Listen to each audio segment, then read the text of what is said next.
کہتے ہیں اندر چور بیٹھا تھا. میں نے کہا حضور ہوا کیا ہے بتائیں تو صحیح. کہتے ہیں انہوں نے تسبیح چھوڑی, جبہ سمیٹا اور چہرہ میری طرف پھیرا, اور میں نے ان کی آنکھوں میں جو روشنی آج دیکھی پہلے کبھی نہیں دیکھی تھی. لب و لہجے میں جو جلال آج دیکھا وہ کبھی نہیں دیکھا تھا. فرماتے ہیں حضرت بولے نظر تو وہ ظالم نظر ہے, اٹھے تو بیڑا ہی پار کر دے, گرے تو خانہ خراب کر دے. فرماتے ہیں میں نے حضرت کا جلال دیکھا اور میری طرف دیکھ کے فرمانے لگے جنید کل جو رات گزری ہے مجھے خواب میں اپنے رب کا دیدار ہوا تھا. تو مالک نے پوچھا کہ سری کوئی بات بتا, تو میں نے عرض کی مولا ایک ہی مرید تیار کیا ہے وہ بھی تقریر نہیں کرتا, کبھی تیرے حبیب کا ادھر کا پھیرا ہو تو ذرا جنید کو اشارہ کر جائے تو چلو میرا بھی کام بن جائے گا, لوگوں کا بھی نفع ہوگا. کہتے ہیں حضرت جنید بغدادی کہ میری چیخ نکلی, اللہ اکبر کہا تو میرے کپڑے پھٹ گئے. بغداد کی وہ مسجد ساری رونے لگی. کہتے میں قدموں میں گرا اور میں نے کہا محبوبہ مجھے معاف کر دے, مجھے تو آج پتہ چلا ہے کہ میرے اوپر مصطفیٰ بھی کرم فرمائے تو تیری دعاؤں کی برکت سے فرماتے. تقریر اتنا ضروری کام ہے کہ محبوب خود فرماتے ہیں جنید تقریر کیا کر بات یار, لوگوں کو فائدہ ہوگا. حضور غوث اعظم رضی اللہ تعالیٰ عنہ فرماتے میں تقریر نہیں کرتا تھا, تعلیم مکمل کر لی بات نہیں کرتا تھا. میں کہتا تھا میں کیسے لوگوں کے سامنے واز کروں. کہتے ہیں مجھے خواب میں مصطفیٰ کریم کا دیدار نصیب ہوا. محبوب نے فرمایا عبد القادر بات کیوں نہیں کرتے.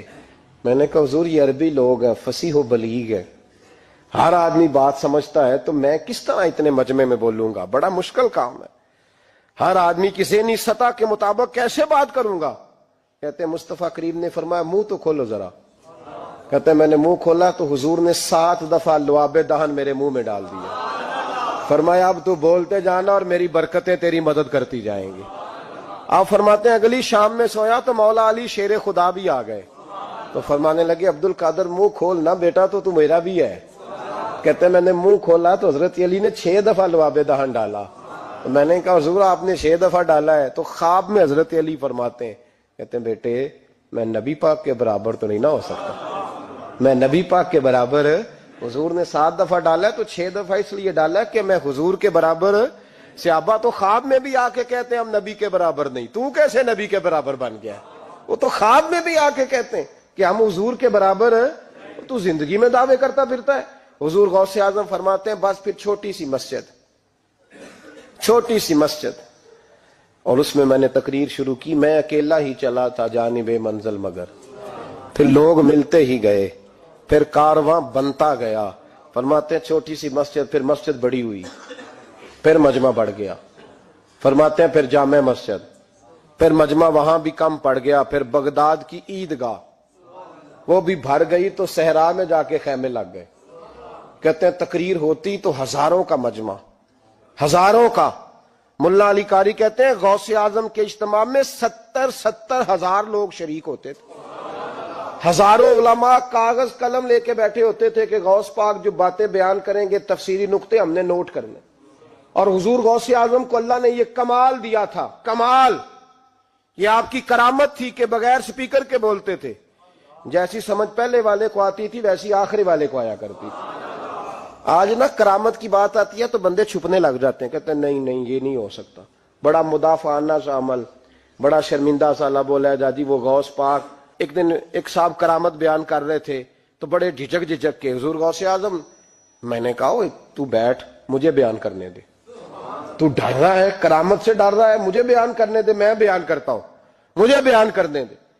ملا علی قاری علیہ رحمہ نے لکھا ہے, دیگر بہت سارے لوگوں نے لکھا ہے, غوث اعظم خطبہ دے رہے تھے, تقریر کر رہے تھے, اچانک ہاتھ آگے بڑھایا تو یہاں تک ہاتھ بھیگ گیا غوث اعظم کا. ہاں کھول کے دیکھے, کھول کے بات کر رہا ہوں, ہاتھ یہاں تک بھیگ گیا. مرید کہتے ہم نے پوچھا حضور پانی بھی کوئی نہیں, ہاتھ بھیگ گیا. میں چپ کر کے سبق پڑھو, شاگردوں کو پڑھا رہے, چپ کر کے سبق پڑھو. تھوڑی دیر گزری, چند گھنٹے تو ایک قافلہ آ گیا, سارے لوگ پانی میں بھیگے ہوئے ہیں. حضور غوث اعظم کے سامنے کھڑے ہوئے, کہا حضور آپ نے بڑی کرم نوازی فرمائی, بڑی کرم نوازی. وہ شاگرد کہنے لگے ہوا کیا؟ تو وہ لوگ کہنے لگے کشتی میں بیٹھے تھے تو کشتی ڈوبنے لگی. ہم نے کہا یا شیخ عبد القادر جیلانی خدا کے فضل سے ہم پر ہے سایہ غوث اعظم کا، ہمیں دونوں جہاں میں ہے سہارا غوث اعظم کا۔ کہتے ہیں حضور غوث اعظم نے وہاں بیٹھے ہاتھ لگایا اور ڈوبتی کشتی کو باہر نکال لیا، اور ڈرنے لگے، کہنے لگے جناب یہ کرامت لوگ نہیں مانیں گے۔ تو میں کہا جنہیں نہیں مننا نہ منے، ان کے کانوں کے نا پیچھے خارش ہوتی ہے جب اس طرح کی ولیوں کی بات بتائی جائے۔ وہ تو حضور غوث اعظم کی بات نہیں مان رہا، پڑھنا سورہ نمل پڑھ۔ حضرت سیدنا سلیمان علیہ السلام اپنے محل میں بیٹھے دربار میں، فرمایا ملکہ بلقیس کا تخت چاہیے۔ تم قرآن نہیں پڑھتے؟ ملکہ بلقیس کا تخت چاہیے۔ تو ایک جن اٹھا، اس نے کہا دربار برخاست ہونے سے پہلے، دربار کے برخاست ہونے سے پہلے، بے شک آپ 5 منٹ میں برخاست کر دیں تخت آ جائے گا، ہزاروں میل دور تھا۔ پتہ نہیں کہاں قرآن پڑھتے ہو تم، بنی اسرائیل کے ولیوں کی کرامتیں مانتے ہو، اور نبی پاک کی امت کی باری آئے تو تمہیں خارش ہوتی ہے۔ شرمندہ شرمندہ سا لب و لہجہ، ہمارا لب و لہجہ شرمندہ نہیں، اس لیے کہ ہم تو جیتے اور زندہ ہی ولیوں کے نام کی برکت سے ہیں۔ ہمارے لب و لہجے میں تمہیں شرمندگی نہیں ملے گی۔ ہم اس طرح بیان نہیں کرتے کہ کوئی کیا کہے گا تو بچ بچ کے جملے۔ حضرت سلیمان سے کہا آپ کا دربار برخاست ہونے سے پہلے، آپ نے فرمایا نہیں بھائی اس سے بھی پہلے چاہیے۔ ایک اٹھا، عندہ علم من الکتاب، جس کے پاس کتاب میں سے کچھ علم تھا، پورا علم نہیں تھا اس کے پاس، کتاب میں سے۔ حضرت آصف بن برخیا تو کہنے لگے حضور میں نہ لے آؤں۔ تو میں کب لاؤ گے؟ انہوں نے کہا پلک جھپکنے سے نہ، اگر سارے بولے تو لطف آئے گا، پلک جھپکنے سے پہلے۔ آپ نے فرمایا چل لا کے دکھا۔ پھر آیا کہ نہیں؟ بولے آیا نا۔ حضرت آصف بن برخیا وہاں سے گئے کہ وہیں رہے؟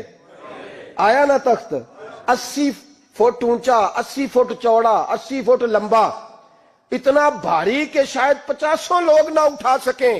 وہ آیا، سامنے رکھا، تو حضرت سلیمان کہنے لگے یہ کیا ہے؟ تو جناب آصف بن برخیا کہنے لگے ھذا من فضل ربی، یہ میرے رب کا، اور جن پر نرا فضل ہے ان کی یہ شان ہے، جن کو اللہ کہ وبشر المؤمنین بان لهم من اللہ فضلا کبیرا۔ محبوب اپنے غلاموں کو خوشخبری دے دے کہ تیرے غلاموں پر میرا بڑا فضل ہے، فضل نہیں فضل کبیر ہے۔ تو جن پر نرا فضل ہو وہ تو بغیر جائے تخت لے آئے، اور جن پر فضل کبیر ہو وہ ڈوبتے ہوئے مرید کو ہاتھ ڈال کے بچا نہیں سکتے، وہ نہیں بچا سکتے۔ ڈر ڈر کے کیوں بات کرتے ہو؟ کھول کے کو خدا کے فضل سے ہم پر ہے سایہ غوث اعظم کا، ہمیں دونوں جہاں میں ہے سہارا غوث اعظم، اور خدا دے گا منادی حشر میں یہ قادریوں کو۔ اور اس سے مراد ہر حضور غوث اعظم کا نام لینے والا قادری ہے۔ خدا دے گا منادی حشر میں یہ قادریوں کو۔ کہاں ہے قادری؟ کر لے نظارہ غوث اعظم کا۔ کہاں ہے قادری؟ کر لے نظارہ غوث اعظم کا رضی اللہ تعالی عنہ۔ اور جمیل قادری 100 جاں سے ہو قربان مرشد پر، یہ اعلیٰ حضرت کے خلیفہ تھے جنہوں نے لکھا ہے، کہتے ہیں جمیل قادری 100 جاں سے ہو قربان مرشد پر، بنایا جس نے مجھ جیسے کو بندہ غوث اعظم کا۔